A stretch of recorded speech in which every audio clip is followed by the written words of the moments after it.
Assalamu alaikum aspirants. Here is the detailed summary of the article The Saga of the Journal Bajwa, which is published on 21st August 2024 in Dawn. Okay. The saga of general Bajwa ये article का नाम है, ठीक है। Don के newspaper में ये 21 अगस्त को पब्लिश हुआ है। हम इसको देखते हैं, ठीक है। इसकी समरी बेसिकली देखते हैं कि क्या था इस आर्टिकल के अंदर। सागा बोलते हैं एक कॉम्प्लिकेटेड लॉन्ग स्टोरी हो जिसके अंदर सीरीज़ ऑफ इवेंट्स इंक्लूड हो, ठीक है। बेसिकली आप कह सकते हैं स्टोरी टेल या एपिक, ठीक है। Now let's move to our article. Zahid Hussein's article discusses the ongoing controversy surrounding retired General Qamar Javed Bajwa, one of the Pakistan's most contentious army chief. इसका ongoing का मीनिंग होता है जो मौजूदा जो चीज़ चल रही है, जो इवेंट चल रहा है, ठीक है। कंट्रोवर्सी कहते हैं तजाद को, ठीक है। सराउंडिंग इर्द गिर्द घूम रही है retired general Qamar Javed Bajwa, one of the Pakistan most contentious होता है मुतनाज़ा, जिस पे बहुत सारे कह लें कि डिबेट हो, ठीक है। आर्मी चीफ जो है बेसिकली उनकी बात हो रही है, जनरल कमर जावेद बाजवा, ठीक है। 2 साल पहले इन्होंने सर्व किया था, 2 साल पहले यानी कि रिटायर्ड हो चुके हैं। 2 टर्म्स ये आर्मी चीफ रह चुके हैं पाकिस्तान के, ठीक है। जाहिद हुसैन साहब जो हैं वो आर्टिकल में बेसिकली इसी कंट्रोवर्सी को डिस्कस करते हैं जो इनके गिर्द घूम रही है, जनरल कमर जावेद बाजवा की, ठीक है। अब ये दोबारा से सरफेस पे किस तरह से राइज़ हुई है, अब इसको हम देखेंगे इस आर्टिकल के अंदर किस तरह से ये लिंक्ड है इनके साथ।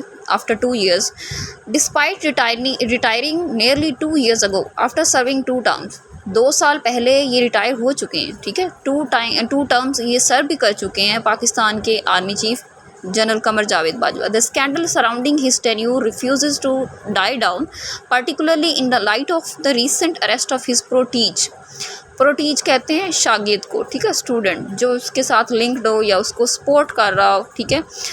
Retired lieutenant general Faiz Hamid, अब देखिए लेफ्टिनेंट जनरल फैज़ हमीद जो हैं अभी 12 अगस्त 2024 को ये अरेस्ट हुए हैं, ठीक है। Who now faces a field court martial, जो अब कोर्ट मार्शल फेस कर रहे हैं, ठीक है। Court martial basically military courts हैं जिसमें आर्म फोर्सेस जो होती हैं उनके ट्रायल चलते हैं, ठीक है, वो उसमें अकाउंटेबल होती हैं। अच्छा, अब यहाँ पे कहता है कि जो जनरल कमर जावेद बाजवा हैं 2 साल पहले रिटायर हो चुके हैं, उसके बावजूद इनका जो लिंक है इनके साथ लेफ्टिनेंट जनरल फैज़ हमीद साहब के साथ, ठीक है, जिनका अभी कोर्ट मार्शल स्टार्ट हुआ है, ठीक है, उनके साथ ये किस तरह से लिंक्ड है दोबारा से सरफेस पे मतलब राइज़ हुआ है ये scandal. General Bajwa is blamed by both sides of Pakistan's political divide for fall of their respective governments, with accusations of deceit from both former Prime Minister Nawaz Sharif Sahab and his political rival Imran Khan. General Bajwa जो हैं ये दोनों side से जो पाकिस्तान की political parties हैं, rival parties आप कह सकते हैं, अपोजिशन पार्टी PMLN और PTI, ठीक है, इनकी बात हो रही है। यानी कि नवाज़ शरीफ साहब ने भी इनको ब्लेम किया है, ठीक है। एक्यूजेशंस होता है इल्ज़ामात लगाना ऑफ डिसीट, धोखे के, ठीक है।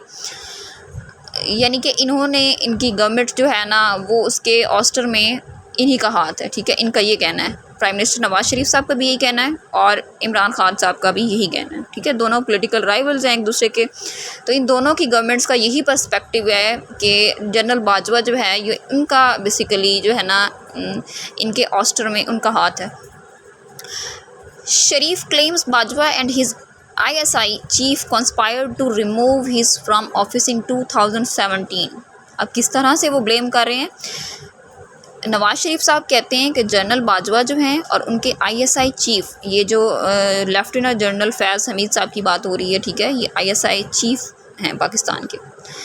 अच्छा, ISI बेसिकली पाकिस्तान की प्रीमियर इंटेलिजेंस सर्विस है, ठीक है, इंटेलिजेंस एजेंसी है, इंटर सर्विसेज इंटेलिजेंस इसकी एब्रीवेशन है। इनके जो चीफ़ हैं lieutenant general Faiz Hamid, basically उन्होंने वो कहते हैं नवाज़ शरीफ साहब कि इन्होंने हमें मतलब 2017 में गवर्नमेंट से रिमूव किया। While Khan blames Bajwa for the downfall of his government, जबकि इमरान खान साहब भी उन्हीं को ब्लेम करते हैं कि इनकी गवर्नमेंट जो है इसको भी इन्होंने डाउनफॉल किया। Despite the general being credited with the engineering Khan's rise to power in 2018 elections. अब देखें इनको ये क्रेडिट भी दिया गया है अगर हम देखें ना 2018 में, कि जो 2018 के इलेक्शंस थे उसमें भी कहा जाता है कि जनरल बाजवा साहब का ही हाथ था कि वो इमरान साहब को पावर में लेके आए थे, लेकिन इमरान साहब अपने गवर्नमेंट से जाने का भी ब्लेम उन्हीं को दे रहे हैं यहाँ पे। The article reveals new details about Bajwa's alleged political manoeuvring. Manoeuvring होता है चालें चलना, यानी कि साजिश करना, कंस्पायर करना, ठीक है, कि उनको बाजवा साहब को ब्लेम किया जा रहा है, पोलिटिकल इन्होंने बेसिकली मैन्यूवरिंग की है, particularly in relation to the 2018 elections and subsequent regime change। regime change basically government की तब्दीली को बोलते हैं। ये टर्म यूज़ की गई है इमरान खान साहब के ऑस्टर पे, ठीक है, जब उन्हें गवर्नमेंट से रिमूव किया गया उस टाइम पे। तो कहते हैं कि उनको जब गवर्नमेंट से निकाला गया और लाया गया 2018 में के इलेक्शंस में, तो ये दोनों चीज़ें उन्हीं से जो है ना एसोसिएट हैं। डिफेंस मिनिस्टर ख्वाजा आसिफ जो अभी 11 मार्च 2024 से सर्व कर रहे हैं पाकिस्तान के न्यू डिफेंस मिनिस्टर 2024 के इलेक्शंस में, PMLN से बिलोंग करते हैं, ठीक है, ये पार्टी जो है PLMN की पार्टी से बिलोंग करते हैं। In a series of interviews has made startling claims about the behind the scenes actions that led to shifts in political alliances. उन्होंने बहुत सारी news conference series of interviews दी हैं, ठीक है, बेसिकली उसमें उन्होंने हाईलाइट किया है कि जो कौन से पॉलिटिकल अलायंसेस जो बनी हैं उनके अंदर क्या मतलब उनके जो था ना बैक द हैंड क्या रीजंस थे, ठीक है, जो मुख्तलिफ सियासी जमातें जो हैं जो आपस में अलाइन करती हैं, ठीक है, उनके शिफ्ट की तरफ ले जाती हैं। Asif suggest that it was not just the militaries declaration of neutrality. कहते हैं कि ये मिलिट्री का न्यूट्रल रोल वाज़ा नहीं करता सिर्फ, that led to the collapse of Khan's hybrid regime जिसमें सिविलियन और मिलिट्री दोनों इन्वॉल्व हों, ठीक है, उसको बोला जाता है। तो खान साहब के रजीम को बेसिकली हाइब्रिड रजीम कहा गया यहाँ पे। तो उसके कोलैप्स की तरफ भी कहते हैं वो इस चीज़ को लिंक कर रहे हैं। But also active engagement between the opposition and the establishment. कहते हैं कि इनका एक्टिव जो रोल रह चुका है, ठीक है, इंगेजमेंट होता है, इन्वॉल्व होना, किसी चीज़ में मुलविस होना, between the opposition and the establishment जो है बेसिकली ये टर्म यूज़ की जाती है एलीट ग्रुप के लिए आप कह लें, या जो बंदा पावर में है, ठीक है, जो गवर्नमेंट या नेशन को रूल कर रहा है उसके लिए। These revelations highlight the continued involvement of Pakistan's military establishment in political power games। Political power games यानी कि जितनी भी सियासी जमातें पावर में आ रही हैं जा रही हैं, इन सभी में वो कहते हैं कि मिलिट्री का ये इस्टेब्लिशमेंट का जो वो एक अहम रोल है, ठीक है, उनकी इन्वॉल्वमेंट रह चुकी है। Despite the change in command following Bajwa's retirement, बजाय बाजवा के यानी कि रिटायरमेंट के बाद भी ये चीज़ कंटिन्यू रही है। The general's ambition may have been grand but they ultimately went unfulfilled. वो कहते हैं कि इन जनरल्स के जो एम्बिशंस थे, मकासद से ख्वाहिशें थी, वो बहुत अजीम थी या बड़ी थी, बट वो अल्टीमेटली या हतमी तौर पे वो फुलफ़िल नहीं हुई, पूरी नहीं हुई, ठीक है।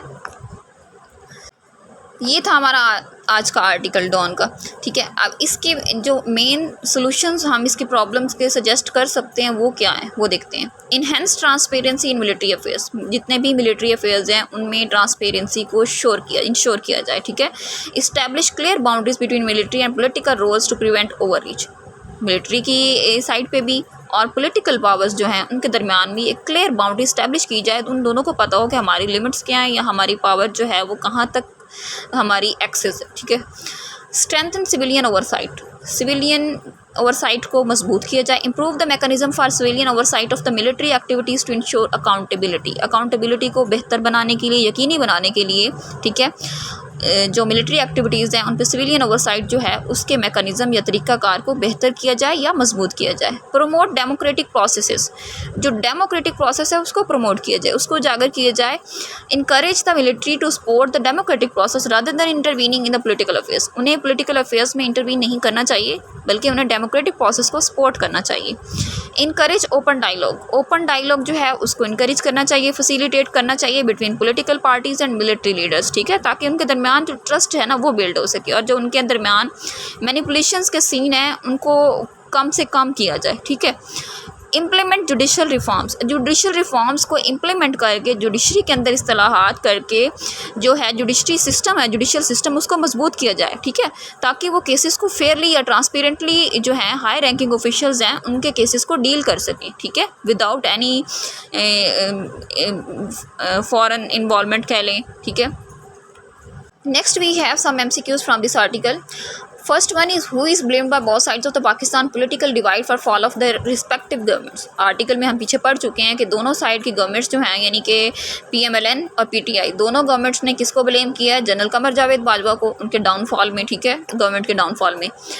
What significant event has put general Bajwa back in the spotlight? कौन सा ऐसा सिग्निफिकेंट इवेंट हुआ है 2024 में जिसने बाजवा को बैक इन द स्पॉटलाइट दोबारा से डाल दिया है, ठीक है। The arrest of lieutenant general Faiz Hameed who is the chief of ISI, ठीक है, he is arrested on 12 August 2024, ये भी आपने साथ याद रखना है। Who is credited with engineering Imran Khan rise to power in 2018 election, ये भी हमने पीछे पढ़ा आर्टिकल में कि इन किसने राइज किया, किसको एलिज्ड किया जाता है, इस बात के लिए भी जनरल कमर जावेद बाजवा साहब को किया जाता है। What was revealed by defence minister Khawaja Asif in a series of interviews? Khawaja Asif साहब ने जो सीरीज़ ऑफ इंटरव्यूज़ दिए उन्होंने क्या चीज़ उन्होंने रिवील किया है, जाहिर किया general Bajwa's involvement in regime change, ठीक है। What continues in Pakistan despite general Bajwa's retirement? Military involvement in political power games, military की इन्वॉल्वमेंट जो है वो स्टिल कंटिन्यू है। वो कहते हैं जनरल बाजवा के रिटायर होने के बाद बैक इन द 2 ईयर्स, ठीक है। अगर हम 2 साल पहले जाएँ तो जनरल बाजवा साहब रिटायर हो चुके हैं 2 साल पहले, उसके बावजूद कहते हैं कि मिलिट्री की इन्वॉल्वमेंट स्टिल कंटिन्यू है। अब यहाँ पे हमारे पास जो इस आर्टिकल की the saga of the general Bajwa की इंपॉर्टेंट वोकैबुलरी है वो आप देख सकते हैं। कंट्रोवर्सी का मीनिंग होता है तनाज़ा, ठीक है। डिसीट धोखाधड़ी, किसी के जो ट्रूथ है ना उसको मिस रिप्रेजेंट करना, गलत सच को बेसिकली कुछ और शो करके दिखाना। कंटेंशियस होता है मुतनाज़ा, ठीक है, जिस पे कोई आर्गूमेंट बन सकता है, कंट्रोवर्शियल हो सकता है, तजाद पैदा हो सकता है, ऐसी बात। प्रोटीन जो होता है शागिर्द कहते हैं बेसिकली स्टूडेंट को, a person who is guided and supported by an older and more experience और इन्फ्लुएंशियल पर्सन, ठीक है। Field court martial military courts हैं जो आर्म फोर्सेस के बेसिकली मिलिट्री लॉज को जो तोड़ते हैं उनके ट्रायल के लिए उन्हें फील्ड कोर्ट मार्शल में भेजा जाता है, ठीक है। मैन्यूवरिंग होता है चालें चलना, ठीक है, किसी चीज़ को स्पॉइल करना, मैनिपुलेट करना। रिजीम चेंज हुकूमत को चेंज करना, ठीक है, the replacement of one government या administration by another. Hybrid dispensation कहते हैं, मैंने बताया जैसे आपको प्रीवियस के सिविलियन और मिलिट्री दोनों रूल जो होते हैं इन्वॉल्व होते हैं, इसमें एलिमेंट्स होते हैं, ठीक है। हाइब्रिड डिस्पेंसेशन उसको बोलते हैं। ग्रैंड एम्बिशंस जो होता है उसमें लार्ज बेसिकली आपके इंप्रेसिव प्लान्स होते हैं, गोल्स होते हैं जिनको आप अचीव करना चाहते हैं। एस्टैब्लिशमेंट डोमिनेंट ग्रुप होता है, ठीक है। This is all about today. If you like the video, don't forget to subscribe, like, share and comment. Share with your friends and let me know in the comment section about the article. Did it was benefit for you? Thank you so much.